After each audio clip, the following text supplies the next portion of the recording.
So as you can see, the water I applied on the back, it's washing back the paint. So it's generating this blooming effect or cauliflower or washback. Uh, it exists in many names.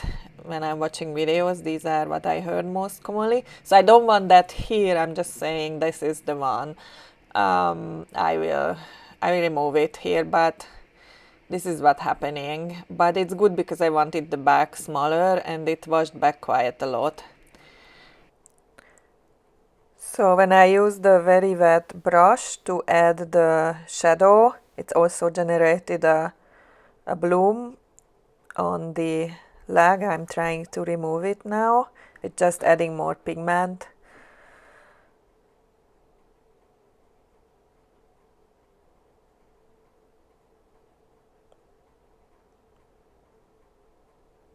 It's just a lot of back and forth and you're not giving up. That's the trick. So until you have to go back, you go back. Like I went back a lot to the legs because it's always flowing. I also eliminated the bloom from the left leg.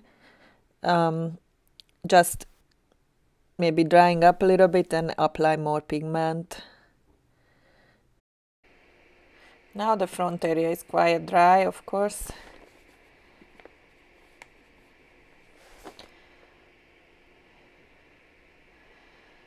And I'm still suffering with the too early leg because it's still flowing, especially now with the shadow. But you just deal with it. You just try to be try to be the boss of the paint and just go back always wherever you need to and change it until you can.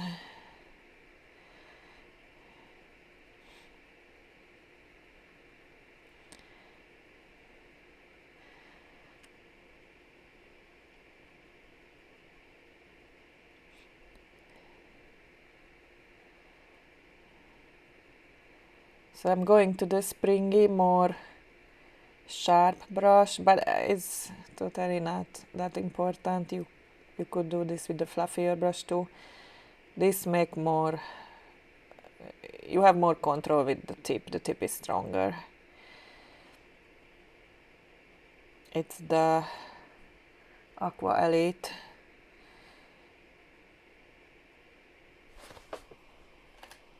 The fluffier one is the Princeton Neptune. I just checked.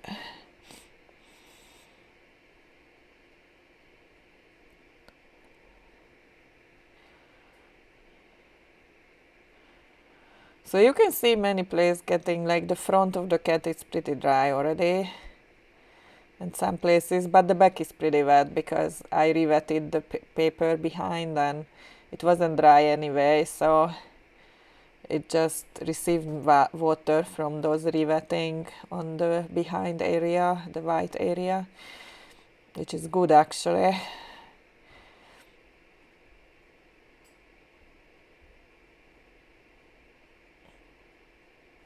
Because I'm still trying to figure out there the things. I didn't touch the face for a while. I'm pretty sure it's drying up too pretty well. So now maybe I can say try to keep wet wherever you need, and the other part can get drier now. It's we're getting closer and closer to the point when we need to eliminate the masking fluid, and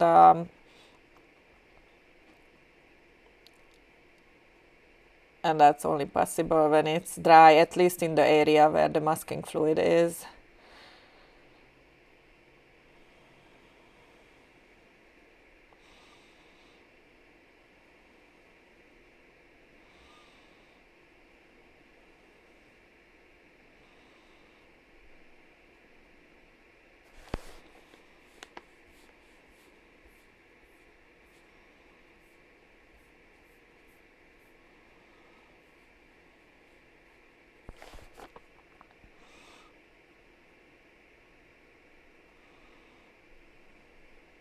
Trying to add that highlight around, there is a line shape in the, like where the eye is.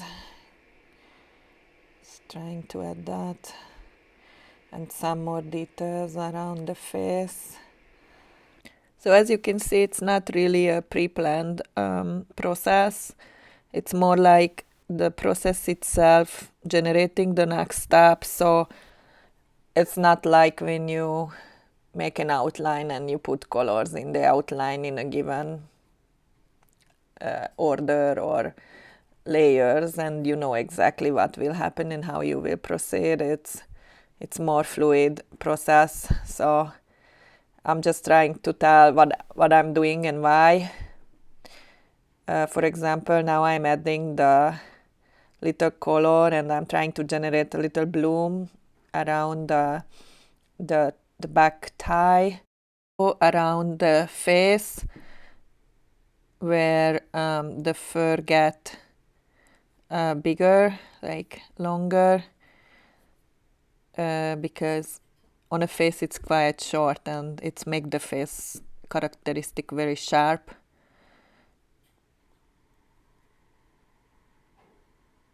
And more colors. Adding some of this very beautiful reddish brown color of the black cat fur. When the light hit it, it just became this brown, usually like orange brown.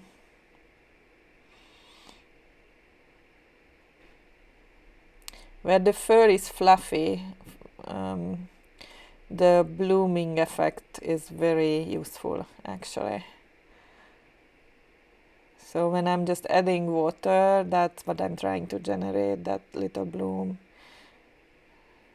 Or wet paint doing the same thing, but water alone also. So you can see that orange on behind the left leg, it's blooming into pretty strongly into the leg, the blackness of the leg, and I'm quite happy about that. It's like a fur, really look like a fur, covering a little bit the front left leg.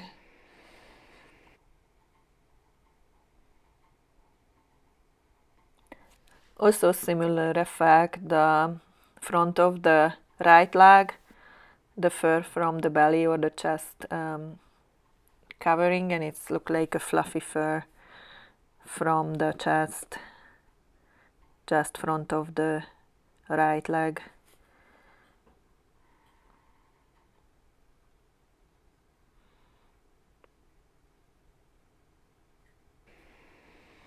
And it's a quite, it's like, I'm not saying it's entirely long fur cat, but it's a fluffy cat. So if it would be a short hair, it would, many areas much more sharp. This cat is much more fluffy.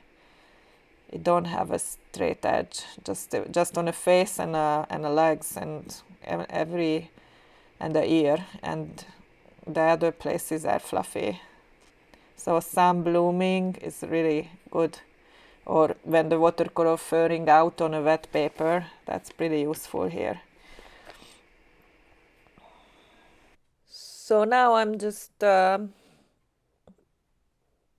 I need to prepare for removing the masking fluid, so it's good to, on a face area, to leave it dry and let a little time for drying up there before you remove the masking fluid. If there is place you wanna have less paint or stuff, you can retouch it now. It will help with the drying also, but don't touch it if it's not necessary. I meant retouch it with the paper towel to get it drier.